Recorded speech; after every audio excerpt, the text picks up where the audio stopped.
Hello everyone. तो आज हम लोग पढ़ने जा रहे हैं फ्लूइड मैकेनिक्स का पहला चैप्टर जिसका नाम है प्रॉपर्टीज ऑफ फ्लूइड।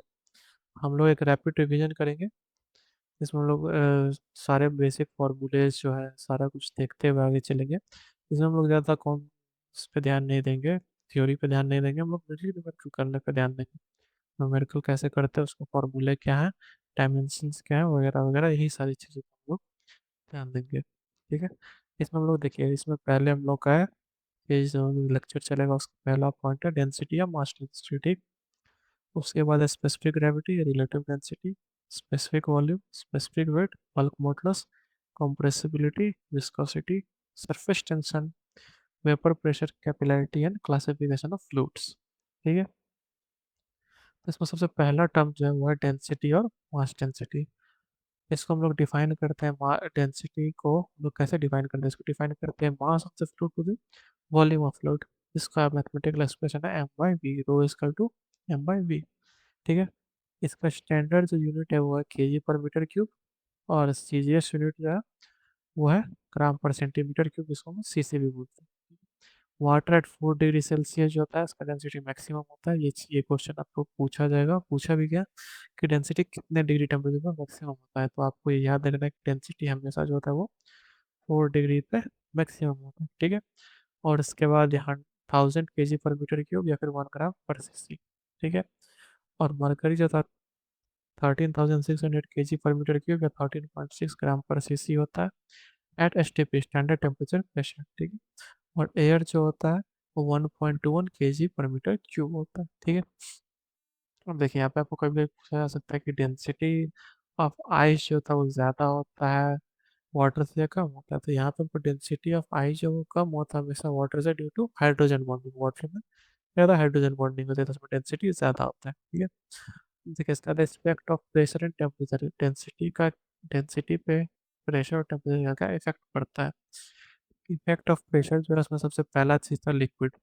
लिक्विड जो कि इनकम्प्रेसिबल होता है। फ्लूइड दो टाइप्स का होता है, पता है ना, एक लिक्विड और एक गैस। ठीक है। तो लिक्विड जो था इनकम्प्रेसिबल होता है। ठीक है। Pressure has negligible effect on the density of liquid. ठीक है।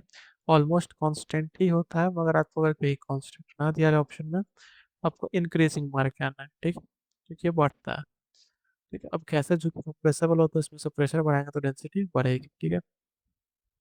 अब टेम्परेचर का लिक्विड पे क्या इफेक्ट होता है, तो टेम्परेचर बनाते पे जो है वो डेंसिटी घट जाती है, और गैसेस में भी टेम्परेचर बढ़ाने पर डेंसिटी घट जाती है।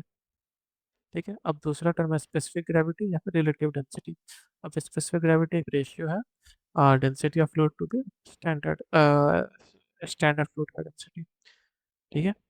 इसको हम लोग डिफाइन करते हैं, gravity is the ratio of density of fluid to the density of standard fluid. ठीक है। लिक्विड के केस हम लोग स्टैंडर्ड फ्लूइड वाटर को मानते हैं, और गैस के केस हम लोग एयर को मानते हैं। ठीक है। ये इसका फॉर्मूला है। और उसका फिजिकल नेचर जो है डायमेंशन लेस प्रॉपर्टीज का कोई भी डायमेंशन नहीं होगा। ठीक। और इसको जो स्पेसिफिक ग्रेविटी को जो मेजरमेंट करने के लिए टूल है उसका नाम है हाइड्रोमीटर। ठीक है। ये आपसे पूछा जा सकता है तो ये याद रखिएगा, hydrometer is a tool use to measure it, measure specific gravity. Okay. अब रेफरेंस हम किसको रेफरेंस मानेंगे, जो स्टैंडर्ड है वो किसको रेफरेंस मान के चलेंगे। तो वाटर में हम वाटर को रेफरेंस मानेंगे, लिक्विड के टर्म हम वाटर को रेफरेंस मानेंगे जिसका स्पेसिफिक ग्रेविटी 1 होता है। ठीक। मरकरी का स्पेसिफिक ग्रेविटी 13.6 होता है, और एयर का जिसको स्टैंडर्ड मानते हैं गैस है केस उसका 1 होता है। ठीक है। फिर आता है स्पेसिफिक वॉल्यूम, जिसको वी एस छोटा एस से डिनोट करते हैं। ठीक है। अब इसमें क्या, specific volume define as the volume per unit mass which is reciprocal of density. ये बेसिकली डेंसिटी का रेसिप्रोकल है। डेंसिटी क्या था, मास बाय वॉल्यूम, तो ये क्या हो जाएगा, वॉल्यूम बाय मास। ठीक है। तो इसका फिजिकल जो जैसे उधर था kg/m³, तो इधर बस मीटर क्यूब पर आ गया, केजी नीचे चला गया, मीटर क्यूब बाय केजी, क्या ऐसा यूनिट है। और सीजीएस यूनिट का पास ग्राम पर सेंटीमीटर क्यूब, इसको सीसी भी बोलते थे, तो ये भी चेंज हो गया, इसमें सेंटीमीटर क्यूब बाय ग्राम हो गया। ठीक। इसका डायमेंशन हो गया M-1 L3 T0। ठीक है। उसके बाद इसका प्रेशर पे क्या इफेक्ट है, प्रेशर बढ़ेगा तो आपको पता है डेंसिटी बढ़ती है, डेंसिटी बढ़ेगा तो ये आपका रिवर्सली प्रोपोर्शनल, तो डेंसिटी बढ़ने पे स्पेसिफिक वॉल्यूम घट जाएगी। ठीक है। टेम्परेचर बढ़ेगा तो डेंसिटी घटेगा, डेंसिटी घटेगा तो स्पेसिफिक वॉल्यूम बढ़ जाएगा। ठीक है। नेक्स्ट आपका स्पेसिफिक वेट और वेट डेंसिटी, इसको डब्ल्यू से डिनोट करते हैं। ये weight per unit volume of fluid is called weight density और स्पेसिफिक वेट। इसका फॉर्मूला डब्ल्यू का वेट बाय वॉल्यूम, ठीक है। आपको पता है कि वेट को हम लोग क्या लिखते थे, मा एम जी बाई वी, ठीक है। वेट को हम लिख सकते हैं मास इंटू जी।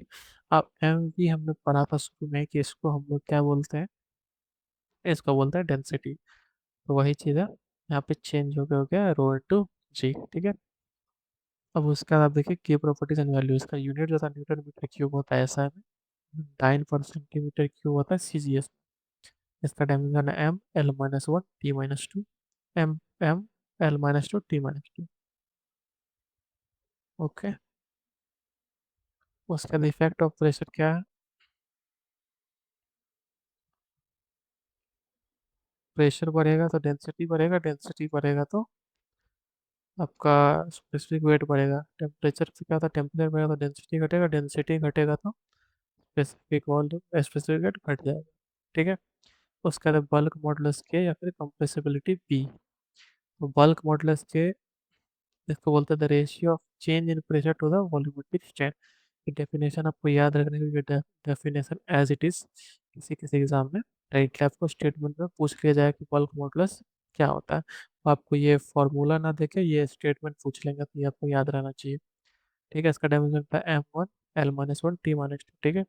उसके बाद कंप्रेसिबिलिटी, कंप्रेसिबिलिटी होता है रेसिप्रोकल ऑफ बल्क मॉडुलस, सही है। तो इसमें आपको ये जितने डायमेंशन है वो उल्टे हो जाएंगे, M minus one L one T minus two, ठीक है। तो देखिए प्रेशर बढ़ेगा तो कंप्रेसिबिलिटी घटेगा, बल्क मॉडुलस बढ़ेगा, ठीक है। टेम्परेचर बढ़ेगा लिक्विड में तो कंप्रेसिबिलिटी जो है वो बढ़ेगी, तो बल्क मॉडुलस घट जाएगा। गैस में टेम्परेचर बढ़ेगा तो कंप्रेसिबिलिटी घटेगी, बल्क मॉडुलस बढ़ जाएगा, सही है। उसके लिए कुछ स्टैंडर्ड वैल्यू है बल्क मॉडुलस, आपको याद रहने चाहिए। जैसे स्टील का होता है 160 GPa, वाटर का होता है 2 GPa, सही है। एयर का होता है 10⁵ पास्कल, 1 10⁵ सही है। उसके बाद आपको मटेरियल कंपैरिजन, ये बहुत इंपॉर्टेंट है, ये आपको याद रहना ही चाहिए। इसमें आपको स्टील का जो बल्क मॉडुलस है वो 80 times bulk modulus of water होता है, और वाटर का जो bulk modulus almost 20,000 time bulk modulus of air होता है, सही है। इसका आइडियल फ्लूइड का क्या बिहेवियर होता है, पहला तो इनकम्प्रेसिबल होगा और नॉन विस्कस होगा, ये हम आगे जाके भी देखेंगे। उसके बाद आता है विस्कोसिटी। विस्कोसिटी एक बहुत इंपॉर्टेंट टॉपिक है, यहाँ से हर साल बहुत सारे क्वेश्चन बनते हैं, तो इसको आपको अच्छे से देखना है। Viscosity and concept and positive इसकी definition क्या, the property of fluid which offer resistance from one layer to its adjacent layer when the fluid layer is relative motion, जैसे कि फ्लूइड मूव कर रहा है, तो ऑब्वियस सी बात है लेयर भी मूव करेगा, तो ये लेयर एक दूसरे के ऊपर कितना ज़्यादा एडजेसेंट लेयर जो है वो एक रेजिस्टेंस ऑफर कर रहे हैं, उसी को बोलते हैं विस्कोसिटी। जैसे कि पानी का पिघे तो पानी आराम से फ्लो करता है, मतलब इसके जो लेयर है वो इस पे ज़्यादा नहीं लगा रहे हैं रेजिस्टेंस। वहीं आप देखोगे हनी को देखोगे या मरकरी को, तो हनी से ज़्यादा मूव भी नहीं करता क्योंकि उसके लेयर्स होते हैं उस पर बहुत रेजिस्टेंस ऑफर करते हैं, मरकरी को उससे थोड़ा सा कम करते हैं। स्टैटिक में विस्कोसिटी का कोई काम नहीं है रेस्ट में, ठीक है। कॉज क्या, लिक्विड में जो होता है मेनली कोहेजन बिटवीन मॉलिक्यूल, ठीक है, कोहेजन के कारण होता है। गैस में मॉलिक्यूलर मूवमेंट के कारण होता है, ठीक है। इसमें बहुत इंपॉर्टेंट लॉ इसको the Newton law of viscosity, ठीक है। ये आपको इसका भी स्टेटमेंट याद रखना है, स्टेटमेंट से डायरेक्ट क्वेश्चन पूछ लिए जाते हैं। इसमें आपको shear stress between the fluid that is directly proportional to the rate of shear stress, ठीक है। अब ये क्या होता है, यहाँ तक तो लोगों को याद रहता है, मगर ये भूल जाता है, और the rate of angular deformation, तो ये दोनों के प्रोपोर्शनल होता है, ये देखो ये एंगुलर डिफॉर्मेशन और ये रेट ऑफ shear stress, ठीक। और इसका मेन फॉर्मूला तो होता है, ये टी नहीं है, ये टाउ है, ठीक है। Tau is equal to mu T U by D Y, okay. तो इसको viscosity, dynamic viscosity, absolute viscosity, अगर विस्कोसिटी का फैन बोलते हैं, ठीक है। अब इसका यूनिट है, इसका ऐसा यूनिट था न्यूटन सेकंड मीटर स्क्वायर या पास्कल, सही है। एम के एस यूनिट तो पूछा नहीं जाएगा, पर आप याद कर लो KG by metre into second होता है, ठीक है। सी जी एस यूनिट था ग्राम बाय सेंटीमीटर सेकंड, या फिर dyne second by centimetre square, या फिर क्वाइस, सही है। इसका डायमेंशन होता है M one L minus one T minus one, ठीक है। जैसे कन्वर्जन बहुत इंपॉर्टेंट है, कन्वर्जन आपको याद रहना चाहिए, क्वेश्चन वन में काम आता है। 1 पास्कल होता है 10 वॉइस के बराबर, सही।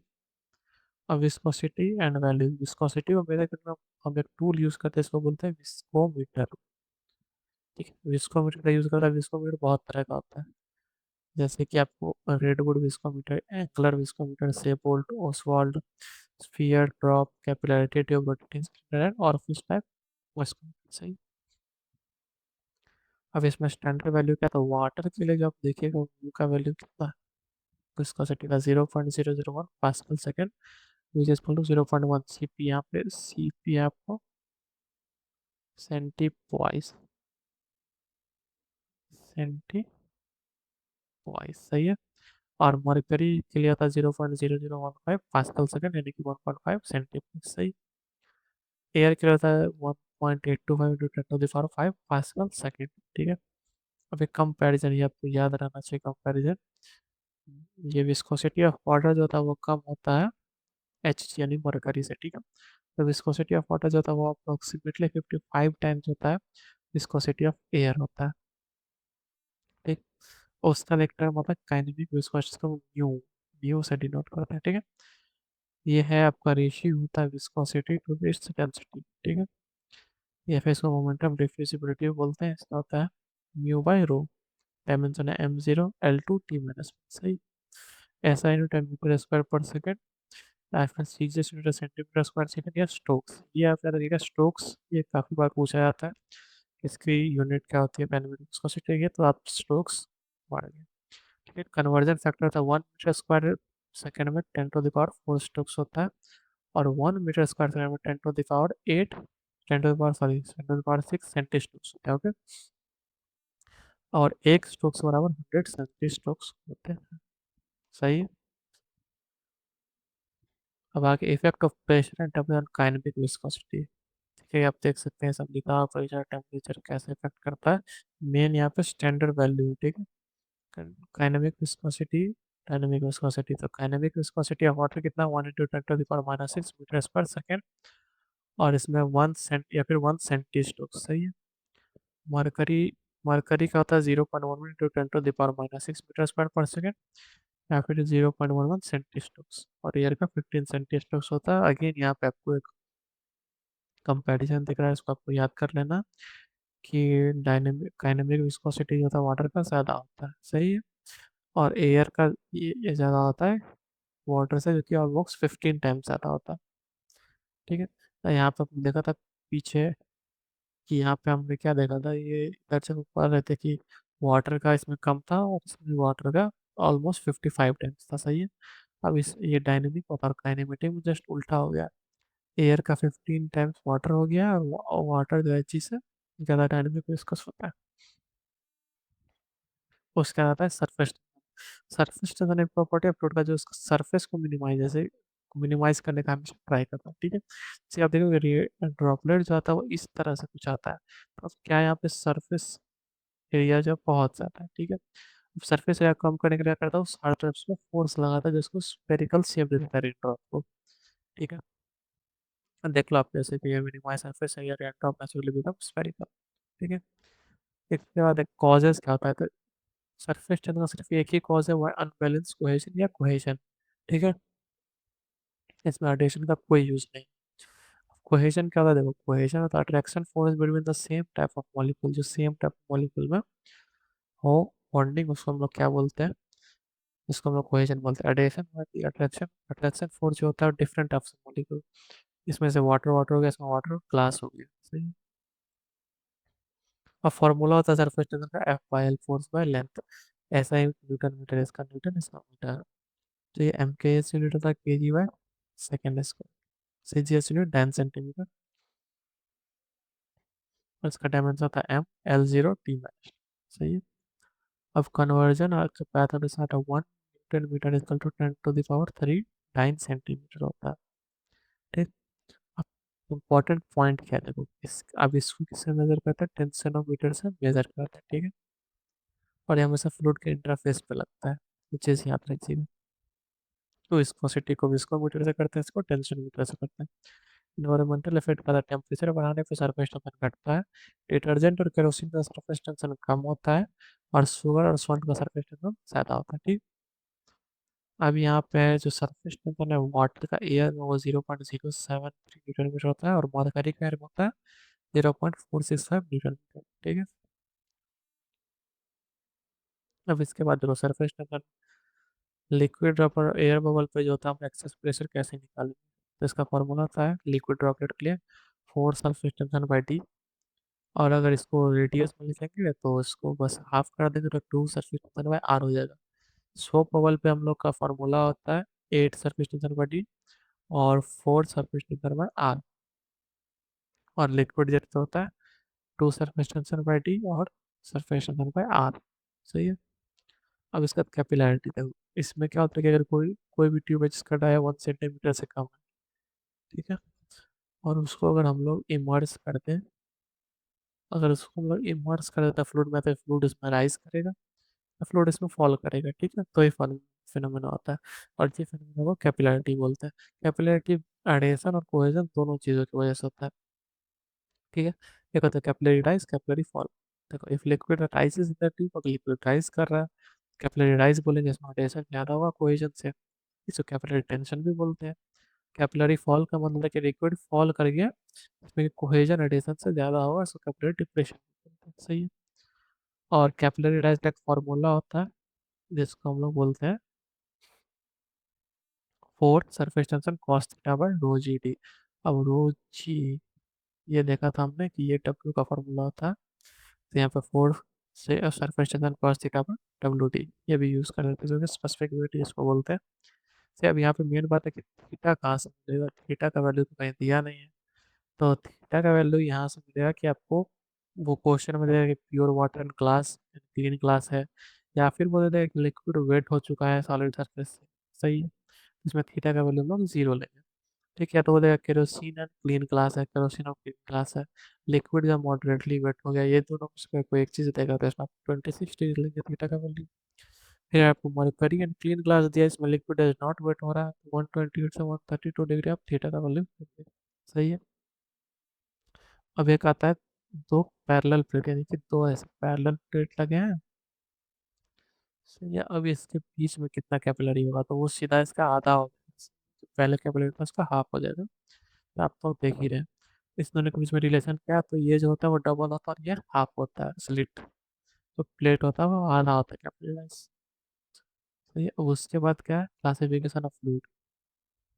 फ्लूइड को हम लोग ब्रॉडली क्लासिफाइड करता है आइडियल और रियल फ्लूइड में। और रियल फ्लूइड को हम लोग दो में डिवाइड करते हैं, एक न्यूटोनियन और एक नॉन न्यूटोनियन। सही है। आइडियल फ्लूइड होता है कि पूरी तरह से इनकम्प्रेसिबल और नॉन विस्कस होता है। अब आइडियली ऐसा कोई फ्लूइड एग्जिस्ट ही नहीं करता है। सही है। इसका क्या क्या कंडीशन आता है, इनकम्प्रेसिबल होना चाहिए फ्लूइड, नॉन विस्कस होना चाहिए, शियर स्ट्रेस 0 होना चाहिए, सरफेस टेंशन 0 होना चाहिए, बल्क मॉडुलस और कंप्रेसिबिलिटी 0 होना चाहिए। ठीक। रियल फ्लूइड क्या होता है, fluid which have viscosity and compressible. सही है। सारा जो भी हम लोग फ्लूइड देखते हैं वो सारा का सारा रियल फ्लूइड है, जैसे कि water, mercury, toothpaste, Honey, blood, air etcetera. इसमें क्या कंप्रेसिबल होगा, विस्कस होगा, shear stress non zero, surface tension non zero, bulk modulus non zero, compressibility non zero. सही है। Newtonian non fluid. Newtonian fluid वो फ्लूइड होता है जो कि न्यूटन्स लॉ ऑफ विस्कोसिटी हम लोग बोलते हैं tau equal to d you by D y और d theta by d t. इसको फॉलो करना चाहिए। सही है। इसको फॉलो करेगा तो वो न्यूटोनियन फ्लूइड हो जाएगा। इसमें से कि वाटर हो गया, एयर हो गया, डीजल हो गया, मर्क्यूरी हो गया, केरोसिन हो गया। एक पावर लॉ होता है जो कि आप यहाँ देख रहे हो, tau equal to A D you by D Y, N ये टाउ है। सही है, ये टाउ है D you by D Y N plus P. अगर हम एन का वैल्यू 1 डाल दें, ठीक है, और बी इक्वल टू 0 कर दें, तो ये आइडियल न्यूटोनियन फ्लूइड के लिए क्वेश्चन मिल जाएगा। सही है। नॉन न्यूटोनियन फ्लूइड क्या होता है कि जो फॉलो नहीं करता है न्यूटन लॉ ऑफ विस्कोसिटी को। सही है। उसका इस तरह के फ्लूइड के स्टडी को हम लोग बोलते हैं रियोलॉजी। ठीक है, ये याद रखना, जो बहुत इंपॉर्टेंट है। इसलिए एग्जाम्पल क्या हो, टूथपेस्ट, मिल्क, ब्लड एक्सेट्रा। ये पावर इक्वेशन एक बार देख लो, tau equal to A D you by D Y N plus b. और एपरेंट विस्कोसिटी कैसे निकलते हैं, तो a D you by D Y n to the power minus n minus one. Okay. अब इसमें देखो दो न्यूट्रॉन फ्लूइड में क्या है, टाइम डिपेंडेंट और टाइम इंडिपेंडेंट फ्लूइड होता है। तो टाइम डिपेंडेंट फ्लूइड क्या होता है, एक सूडो प्लास्टिक फ्लूइड होता है, इसको हम लोग शियर थिनिंग फ्लूइड भी बोलता है। इसका बिहेवियर कैसा होता था, विस्कोसिटी जो है विस्कोसिटी वो डिक्रीज करेगा जैसे इंसान शियर स्ट्रेस बढ़ाए। सही है। तो इसी को बोलेंगे सूडो प्लास्टिक फ्लूइड। ठीक है, इसमें एन जो है वो 1 से कम रहेगा और बी 0 रहेगा। ये वाला जो इक्वेशन है ना, पावर इक्वेशन, ये पावर इक्वेशन करके एक्स सेकेंड, ये वाली पावर इक्वेशन जो है, इस पावर इक्वेशन में एन जो है वो लेस देन हो जाएगा और बी 0 रहेगा, तब इसको हम लोग बोलेंगे सूडो प्लास्टिक फ्लूइड। फिर एक आता है डाइलेंट फ्लूइड, जिसको शियर थिनिंग में क्या होता है, विस्कोसिटी डिक्रीज हो रहा था, उसमें विस्कोसिटी बढ़ेगा। ठीक है। कंडीशन का एन 1 से बड़ा होना चाहिए और बी 0 होना चाहिए। इसे कौन स्टार्च को जो हम वाटर में मिलाते हैं, शुगर इन वाटर या फिर हनी या कुछ से। सही है। तो उसके बाद क्या है, बिंगम प्लास्टिक फ्लूइड, इसको आइडियल प्लास्टिक फ्लूइड बोलते हैं। इसमें क्या होता है कि एक टाइम तक हमको फोर्स लगाना पड़ता है। फोर्स लगाने के बाद वो फ्लूइड, वो जो लिक्विड है वो एज अ लिक्विड बिहेव करती है कुछ। ओके। तो बिंगम फ्लूइड क्या है, बिंगम फ्लूइड वो फ्लूइड है जिसमें पहले तो वो सॉलिड के फॉर्म में था, फिर हम लोग एक यील्डिंग स्ट्रेस आता है, फोर्स लगाते हैं कि यील्डिंग स्ट्रेस आता था, उस यील्ड स्ट्रेस को रीच करने के बाद वो जो लिक्विड की तरह बिहेव करती है। सीरीज टूथपेस्ट आप देखते हो कि टूथपेस्ट में आप कुछ फोर्स लगाते हो, वो अपने आप तो नीचे करने पर नहीं ना आती है, अपने कुछ फोर्स लगाना पड़ता है, फिर वो बाहर निकलती है। सही है। इसमें आपको ये नहीं देखना है, इसमें आपको एन का वैल्यू 1 होगा एंड बी 0। सही है। उसके बाद टाइम डिपेंडेंट फ्लूइड होता है, रियोपेट्रिक और थिक्सोट्रॉपिक। इसमें क्या होता है, विस्कोसिटी इंक्रीज करता है टाइम के साथ, विस्कोसिटी डिक्रीज करता है कंटिन्यूस शियर। इसका कंडीशन के एन 1 से बड़ा होना चाहिए और बी नॉट इक्वल टू 0 होना चाहिए। इसके plaster of Paris cement clay mixture. सही है। तो इसका बिहेवियर क्या है, इसका बिहेवियर है विस्कोसिटी को डिक्रीज करेगा, इसमें एन लेस देन 1 और be not equal to 0। Enamel some paint lipstick ketchup printer ink, example याद है ना, एग्जांपल से डायरेक्टली पूछ लेते हैं। सही है। उसके बाद ये सारा ग्राफ है, ग्राफ देख लो आप एक बार। उसके लिए ग्राफ है जिसको हम रियोग्राम बोलते हैं, जिसमें सारे फ्लूइड का बिहेवियर लिखा रहता है। इसमें देखो, सबसे पहले ग्रीन, देखो इसमें क्या आइडियल फ्लूइड, आइडियल फ्लूइड जो है वो एकदम लाइन के साथ ही चलता है, वो कुछ भी डिपार्टमेंट नहीं दिखाता, वो आपको सीधे फ्लो करेगा। सही है। और ये आइडियल सॉलिड्स क्या है कि हमने कुछ यील्डिंग स्ट्रेस लगाया, उसके बाद ये फ्लूइड ये जो थे वो लिक्विड की तरह बिहेव करना स्टार्ट किया। तो सबसे पहले अपना डाइलेंट, देखिए डाइलेंट फ्लूइड आ रहा है सबसे पहले, एन लेस देन 1 और बी 0, फिर N equal to 1 B equal to, जिसको न्यूट्रॉन फ्लूइड बोलते हैं। एन लेस देन 1 बी 0 इसको सूडो प्लास्टिक फ्लूइड बोलते हैं। ठीक है। ओके, उसके बाद आता है ये आइडियल सॉलिड, ये अपने पास नॉन न्यूट्रॉन फ्लूइड में टाइम डिपेंडेंस हम लोग कुछ फोर्स लगाते हैं, उसके बाद वो लिक्विड की तरफ बिहेव करता है। इसमें पहले होगा रियोपेटिक, होगा ये स्पेलिंग गलत है, रियोपेटिक फ्लूइड होगा। सही है। रियोपेटिक फ्लूइड होगा यहाँ पे। उसके बाद से पेंट इनेमल प्रिंटर से, ठीक है, N less than 1 B is not equal to 0, N equal to 1 B is not equal to 0, इसको हम प्लास्टिक फ्लूइड बोलते हैं। इसमें टूथपेस्ट हो गया। सही है। N less than 1 B equal to 0, इसको थिक्सोट्रॉपिक फ्लूइड बोलते हैं। कंडीशन आपको याद रखना, ध्यान वाली पूछी जाती है। ठीक है, लिपस्टिक वगैरह हो गया। सही है। उसके बाद कुछ क्वेश्चन है, जैसे कि देखो, match the following fluid property list 1 with temperature for list 2। इसको आप लोग ट्राई करो बनाने का, स्क्रीनशॉट ले लो बनाना है तो। सही है। एक बार आप लोग पीछे जाके भी देख सकते हो कि सब क्या फार्मूला है, कैसे है। उसके बाद आप इसको मैच कर सकते हो, जैसे कि बल्क मॉडुलस का होगा आपको ये M1L-1 T-2, डायनामिक विस्कोसिटी का होगा M1L-1 T-1, डेंसिटी का होगा M1L-3T0, स्पेसिफिक वेट का होगा M1L-2 T-2। ओके, आप देख सकते हो सॉल्यूशन। उसके बाद the pressure of the liquid increase from 150 to 350 kPa, then the volume decrease from 0.001 to 0.005। Okay. तो इसमें आपको चार ऑप्शन है, बल्क मॉडल्स निकालना, बल्क मॉडल्स निकालना तो क्या होगा, D P by minus D V by V. आपको चेंज दिया हुआ है, आपको वॉल्यूम दिया हुआ है यहाँ पे, तो आपको दोनों चीज़ देके बस वैल्यू डालना और आंसर आ जाएगा। आंसर आएगा नॉन ऑफ दिस। आप सॉल्यूशन देख सकते हो किस तरह से आया। उसके बाद ये क्वेश्चन है ना, fluid shear stress, the relationship is given by tau is equal to mu du by dy power n if the exponent n is greater than 1, then the fluid is classified as a fluid। को किस तरह से classify करना है, n का value greater than 1 है, तो आपको यहाँ पे पीछे जाकर देख लेना कि n का वैल्यू ग्रेटर देन 1 किस में था। ठीक है, n का वैल्यू ग्रेटर देन 1 किस में था, tau is equal to dq by dy दिया हुआ। ठीक है, ये चीज़ ज़्यादा है, यानी कि वो न्यूट्रल फ्लूइड है, नॉन न्यूट्रल फ्लूइड नहीं है। ठीक है, तो डाइलेंट फ्लूइड होगा। आप देख सकते हैं यहाँ पे डाइलेंट फ्लूइड होगा, क्योंकि पहला तो क्या दिया हुआ उसमें, यानी कि tau is equal to mu D you by D N to the power N. मतलब कि ये न्यूटन लॉ ऑफ विस्कोसिटी को फॉलो करा, तो फॉलो कौन करा, ये तो नॉन न्यूटन फ्लूइड है। ठीक है, तो इसमें एन ग्रेटर देन वन किसका है, डायलेट। तो हमारा ऑप्शन क्या हो जाएगा, इसमें हमारा हो जाएगा डायलेट, यानी कि सी नंबर। ठीक है, अब ये कुछ क्वेश्चन है, ये आप खुद से कर ट्राई करना, नहीं होगा तो बताना। ठीक है, आज के लिए बस इतना ही। Thank you.